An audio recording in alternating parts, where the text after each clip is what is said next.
Don't you hate inflation? I know I do. By the way, that was not a rhetorical question. I want you to put in the comments section down below if you hate inflation.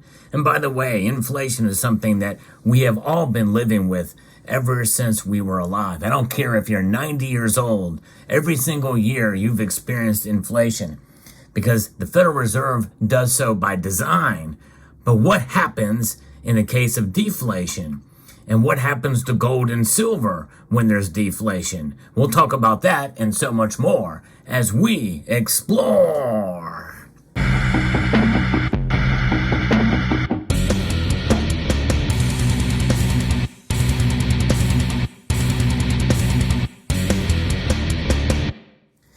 When we think about the dollar, most of us in this community who understand a simple monetary policy, well, it's designed to fail, essentially. It is designed to lose value of 2% per year. That's their target.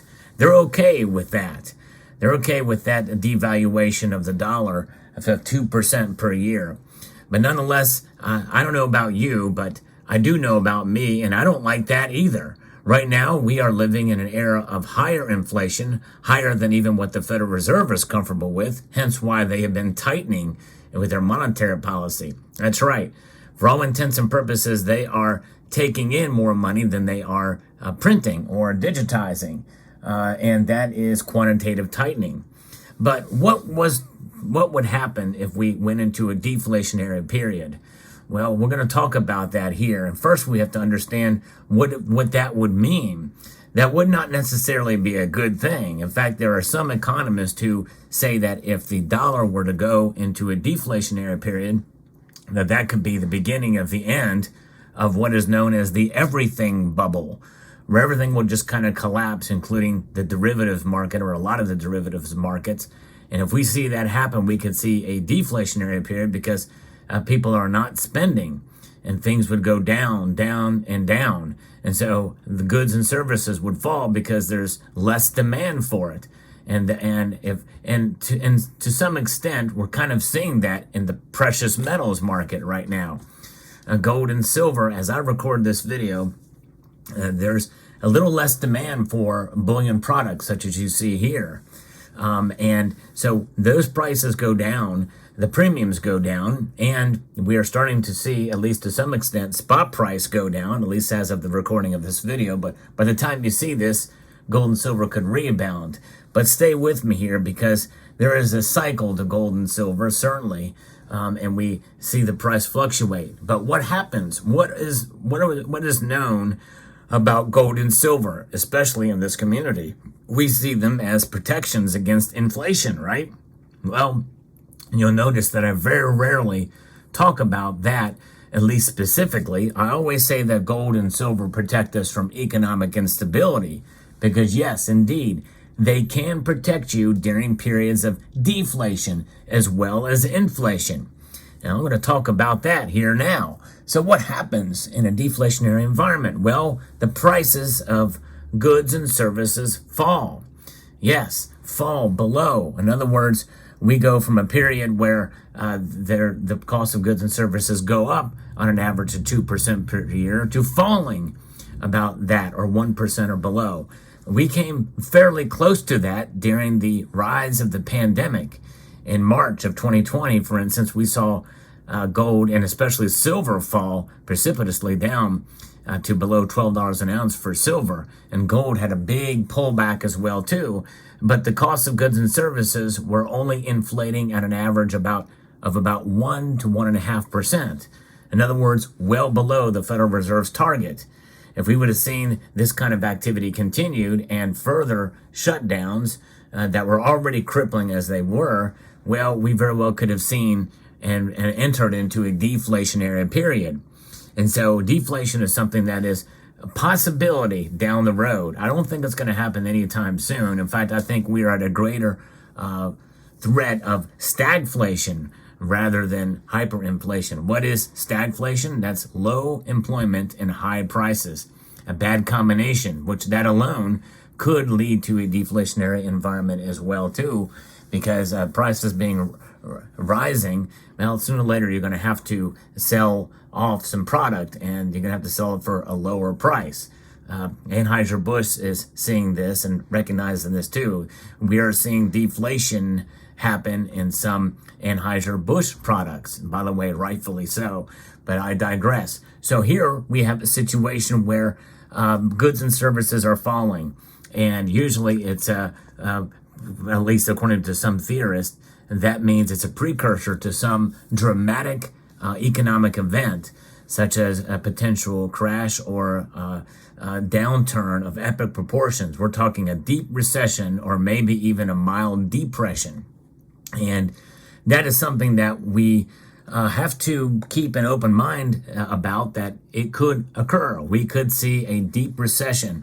Most are expecting to see some sort of recession coming in the next months here, or maybe a year out.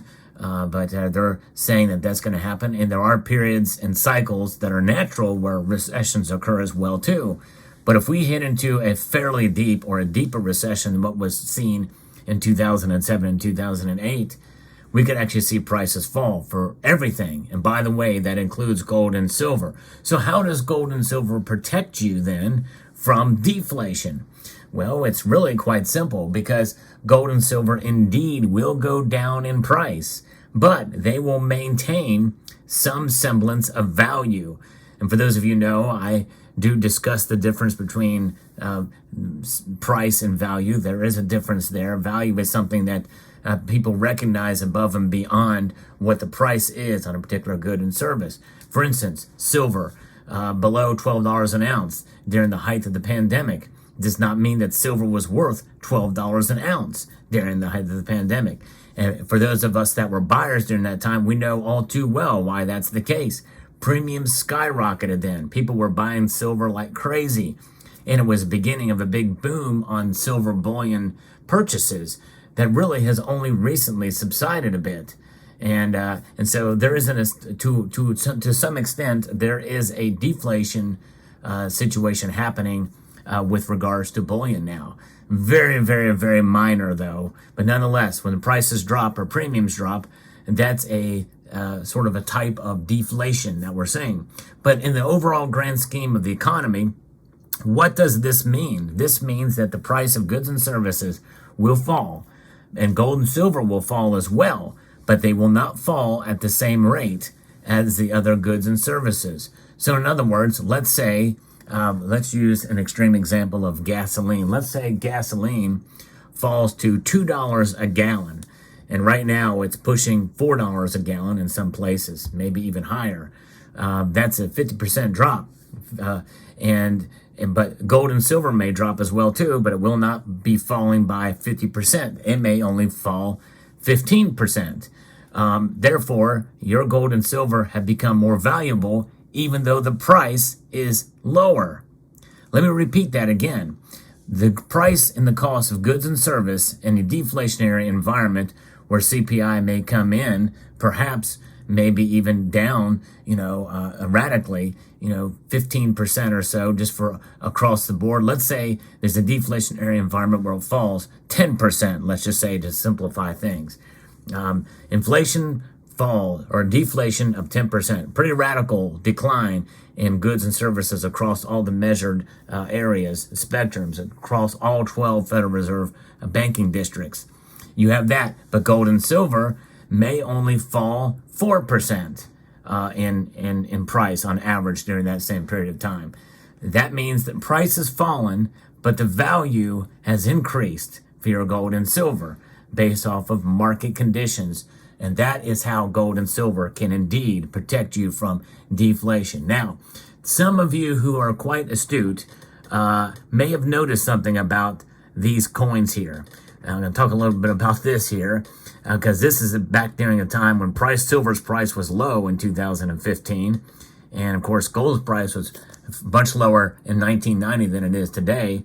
But there's something that you may have noticed about this silver kangaroo. It looks very different from a kangaroo that we see nowadays. This was the very first year that the kangaroo was produced as a bullion coin before they added all of the extra little security features with the squiggly lines around all that wording. Actually, I like this coin a lot better than the newer ones because you can see the words much better.